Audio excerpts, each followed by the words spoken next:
tout le monde. Alors on se retrouve aujourd'hui, il est bientôt midi, tout simplement pour confectionner ensemble la galette des rois pommes caramel. Donc c'est la première fois que je teste cette recette et j'avais envie de la partager avec vous puisque chaque année on fait la traditionnelle frangipane. Je vais juste prendre un petit couteau dont je vais avoir besoin juste après. Donc voilà, si vous voulez faire votre galette des rois au Thermomix, c'est super facile. Vous avez plusieurs possibilités. La première, c'est de faire votre pâte feuilletée vous-même. Dans ce cas-là, je vous conseillerais d'aller sur l'application gratuite Cook-O-Mix et de choisir la préparation de la pâte feuilletée escargot, qui est super facile. Il faut juste savoir que pour faire votre préparation de pâte feuilletée vous-même, il sera nécessaire d'avoir congelé du beurre en petits cubes. Voilà, c'est ce que j'avais pas cette fois-ci. Donc cette fois-ci, je suis partie d'une pâte feuilletée qui vient du commerce. Et si vous n'avez pas beaucoup de temps, c'est top aussi de partir comme ça. Alors quelle que soit la façon dont vous allez procéder, il va toujours falloir que vous ayez une pâte feuilletée plus petite pour faire la base et que celle du dessus soit légèrement, d'un diamètre légèrement plus grand pour pouvoir refermer votre pâte feuilletée.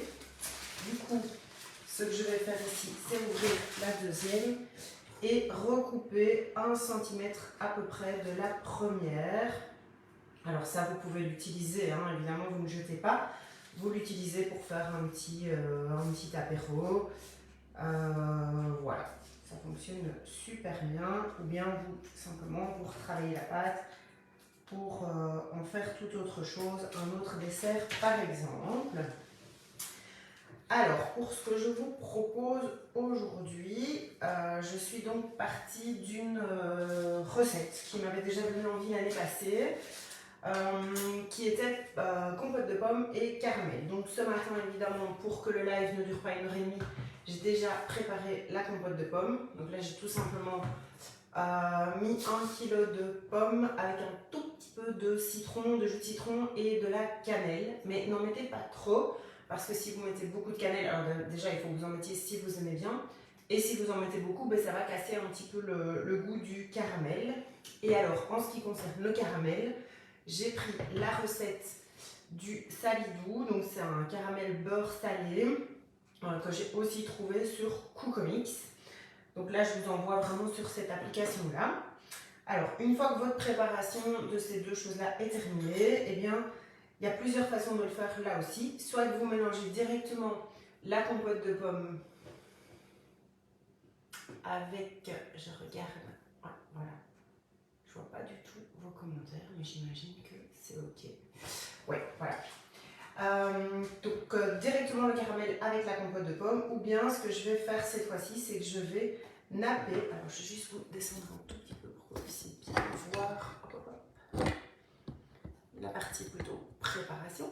Voilà. Alors napper de caramel beurre salé. Hop. Alors forcément, n'attendez pas trop qu'il refroidisse ce caramel. Ici, j'ai attendu un petit peu que la compote et le caramel soient quand même un tout petit peu figés pour éviter d'avoir une préparation trop liquide, ce qui pourrait faire que ça sorte de votre galette des rois. Et alors à ce moment-là, c'est un petit peu moche. Donc voilà. Pareil, quand vous faites la recette classique de frangipane, laissez bien refroidir votre frangipane crème pâtissière pour avoir vraiment une facilité de mise en place et pour éviter que ça ne déborde de la pâte feuilletée. Donc ici, je vais mettre une bonne couche de caramel bien gourmande. Voilà. Alors vous laissez bien l'équivalent à peu près de 2-3 cm pour pouvoir refermer votre galette, où vous ne mettez pas justement de préparation. C'est pour éviter à la fois que ça ne déborde et pour aussi pouvoir refermer et souder vos deux pâtes feuilletées facilement ensemble. Donc voilà, une bonne couche de caramel. Alors pour la prépa du caramel, je suis partie des quantités qui sont recommandées. Ça m'a vraiment fait une belle quantité de caramel. Le caramel, il se conserve dans le Salidou au frigo. Mais voilà, ici, à mon avis, je crains que il ne soit mangé dans les prochains jours sur des crêpes ou quoi que ce soit, puisque c'est vraiment super super bon.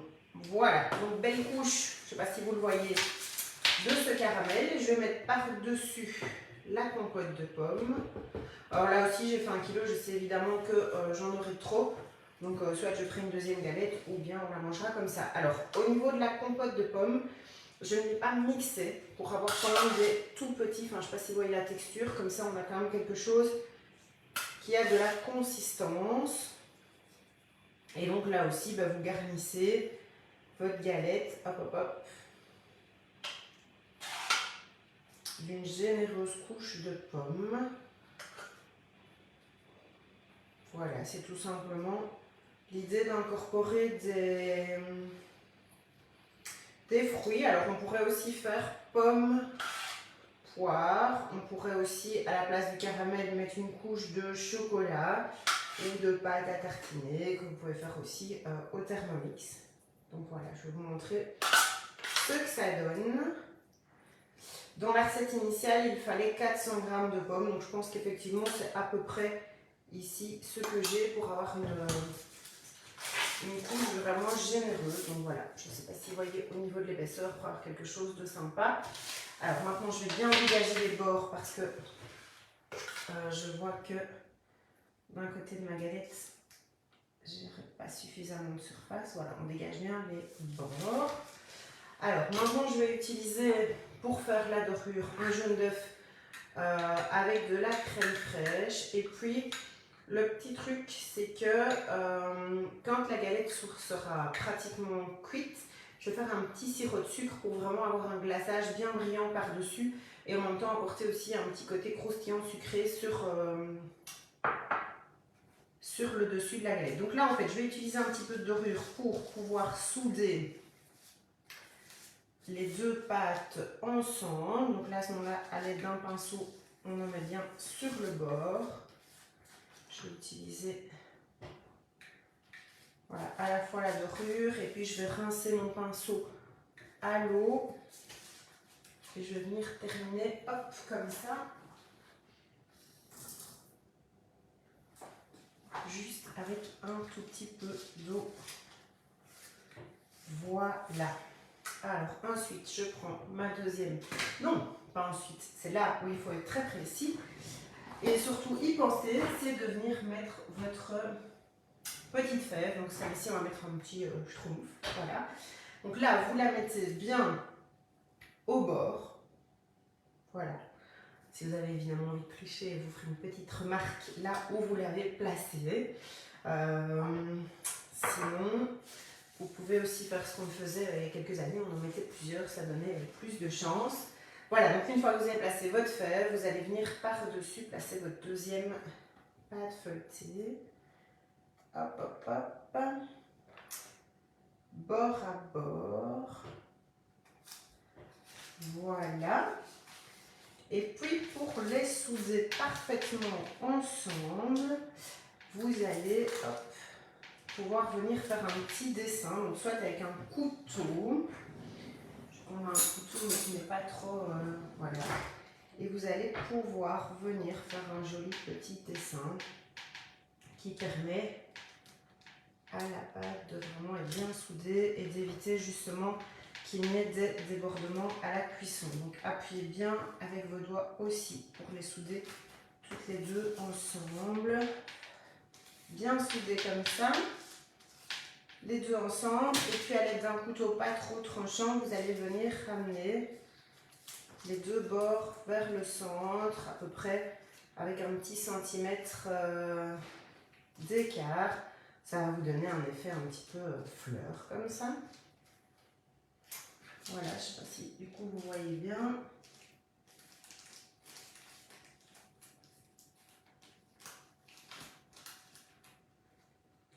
Hop.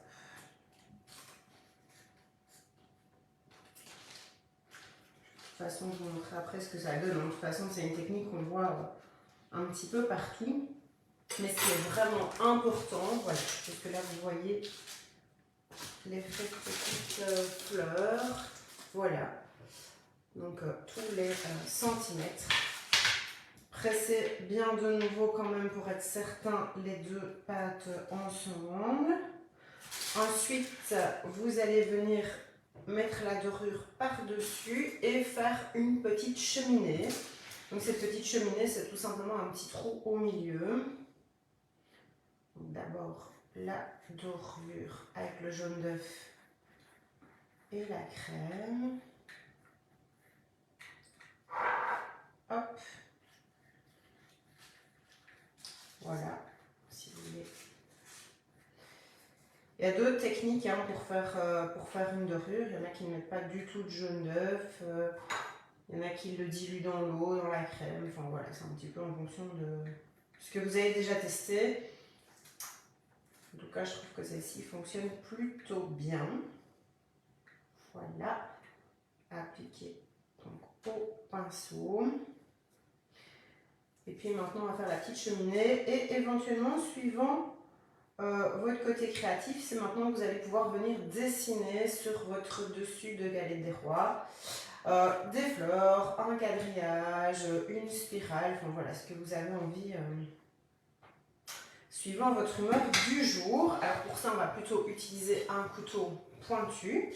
Donc on va faire la petite cheminée, je recule un petit peu, qui est vraiment, hop, ici au centre. Donc faites vraiment un trou dans la pâte feuilletée, c'est ce qui va vraiment empêcher normalement qu'elle ne craquelle pendant la cuisson. Voilà, alors moi je vais partir de là et je vais essayer hein, de faire une petite spirale. Voilà. Plus joliment possible. Voilà, on voit toutes sortes de choses circuler un petit peu sur la net. Hein, beaucoup de gens qui sont très très doués pour faire de jolies fleurs, de jolis quadrillages.